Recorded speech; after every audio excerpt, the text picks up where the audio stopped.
节目一开始，我们认识一下画面上被痛苦情绪折磨得不能自已的女人，她叫沈依林，家住马来西亚焦赖敦拉萨镇。10年前，她还是一个可爱女孩的母亲。同样也是10年前的10月21日，她永远的失去了她的宝贝女儿吴亦田。15岁的华裔少女吴亦田是一名动漫迷。21日，她的同样是。乍一看，整个案件并不复杂，但最让人感到意外的是，犯罪嫌疑人在2018年4月3日被判死刑上诉后，却于2019年9月12日上诉庭一致裁决接受被告人的上诉，在误杀的罪名下被判监禁22年。当然，这似乎也并不是什么出奇的事情。当被害人家属对其提出异议要求上诉之时，沈依林接到了控方的通知，控方告诉被害女孩的母亲沈依林，他们已经撤回了针对上诉庭谋杀改误杀的判决上诉。在沈依林的再三追问下，控方给出的解释居然是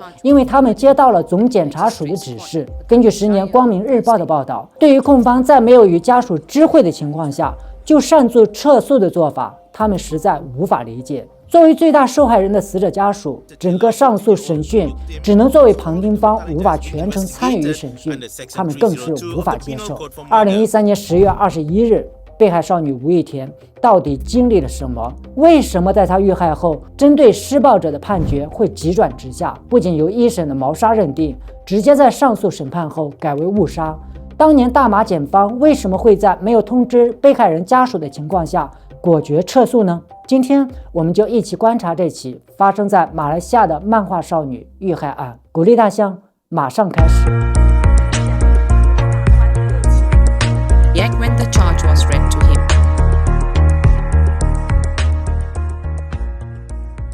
大家好，欢迎收看万象奇谈，我是大象。2013年10月21日，家住吉隆坡焦赖敦拉萨镇的15岁喜爱动漫的少女吴亦田，一大早和自己的母亲说，她去找一个朋友商量制作角色扮演的道具，晚点就会回家。母亲沈依林当时并没有在意，只是叮嘱甜甜早点回家，不要贪玩。可是直至深夜，吴亦田还是杳无音讯。这下母亲沈依林开始慌了起来。10年的报道有记录，她曾向记者说，甜甜从来没有一夜未归的情况出现过。就从离婚后，她与甜甜相依为命。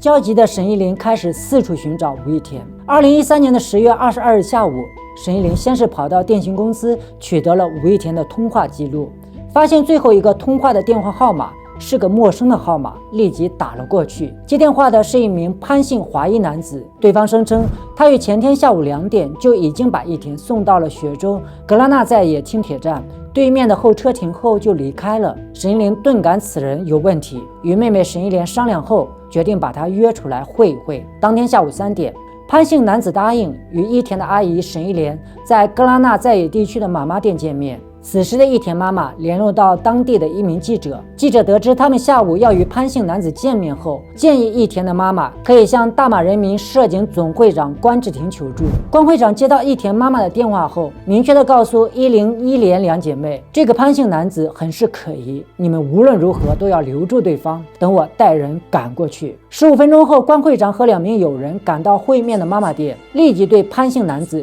实施了控制。当关会长和2名友人把他拉进车里的时候，他发现潘姓男子的手臂和手背上有几处很深的牙齿印。此时关会长的心里更加确信了他的揣测，该名男子很可能就是犯罪嫌疑人。随后关会长一行3人把潘姓男子载到了吉隆坡八达岭在野警局。在在野警方的不断盘问下，潘姓男子最终招认强奸未遂而杀害了吴亦田的犯罪事实。根据在野警方的档案记录显示，潘姓男子在亦田身故后，他把亦田丢弃到了沙亚南哥打歌文宁毛超级市场附近的工业区。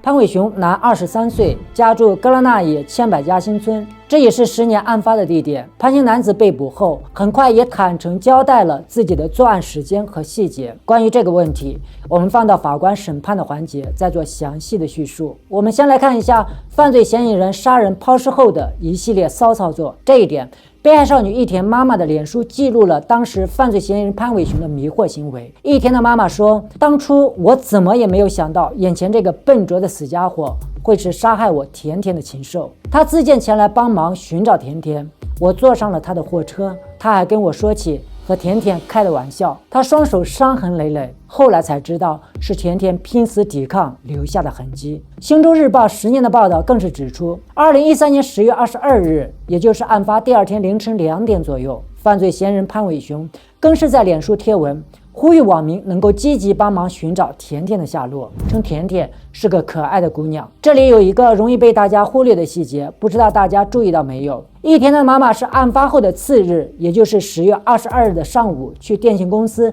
拿取了甜甜的手机通话记录，与嫌犯取得了联络。而嫌犯则是于案发当天的夜里到次日凌晨2点，就在脸书开始抛文，还假模假样的呼吁网友帮忙寻找甜甜，更是在接下来的时间里搭载一田的妈妈一起寻找甜甜。很明显了，他学会了中华文化里一句话的精髓，只是没有用对了地方。最危险的地方就是最安全的地方。他接近一田妈妈的目的也就不言而喻，细思极恐啊！2013年10月23日，嫌疑人吴伟雄归案后的第二天一大早，吉隆坡警方押其到雪州八达岭在野推事庭申请延扣。根据光明日报记者10年的报道描述，在押送途中，嫌疑人虽然略显疲累，但依然神色自如，面对记者的问题和镁光灯毫不抗拒。根据一田妈妈沈依玲于当天早上在 Facebook 发布的消息显示，23岁的嫌犯向她道歉，对她说 sorry。 沈依玲脸书抛问，我只想问一句，为什么要杀了我的甜甜？您知不知道我有多爱她？她就是我的命啊！我心里不断的呐喊，为什么要杀了她？你再欺负她也不需要杀了她吧，留给我们啊，我们一家人会好好的爱她。这是多么绝望的呐喊！与此同时，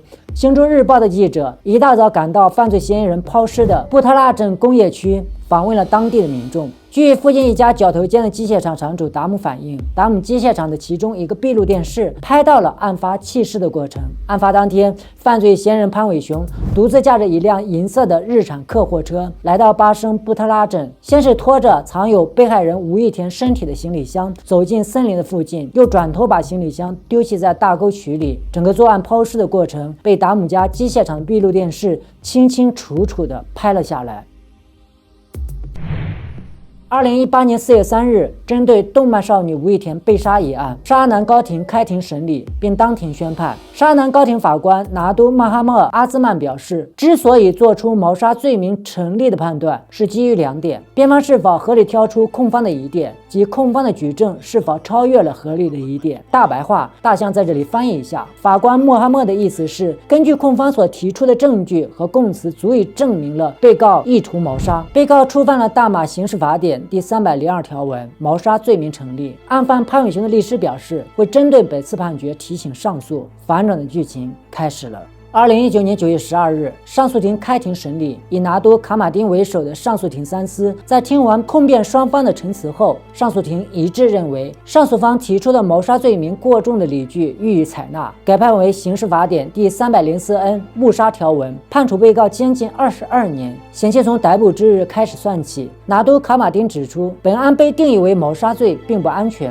我们因此援引刑事法典第304A 条文，将其列为误杀罪而非谋杀罪。这里需要指出的是，马来西亚的刑事法典304A 误杀条文下的误杀罪最高刑罚为监禁不超过30年，而在马来西亚谋杀罪是可以判处死刑的。另外，对这一判决结果起决定性作用的还有一个人，那就是被告的代理律师拉吉巴辛。拉吉律师在庭上辩称，我的当事人并没有杀人的动机，这起命案中也没有目击者亲眼目睹被告以哑铃攻击死者的头部和身体，见证报告只是显示哑铃上有死者的血液，健身器材上则有被告的脱氧核糖核酸组织。我的当事人的说法是，死者当时咬了他一口，并用电击枪攻击他，他就顺手推了他一把，导致他跌倒并击中哑铃，并不是控方提出的是我的当事人以哑铃猛烈攻击了死者的头部和身体。不知道大家此时是什么感觉？不过在大象查看资料的时候，发现了一个辩方律师特别鸡贼的地方，我们一起来看一下。检察方在描述案件的时候，对被害人的称呼是被害人或者是受害人，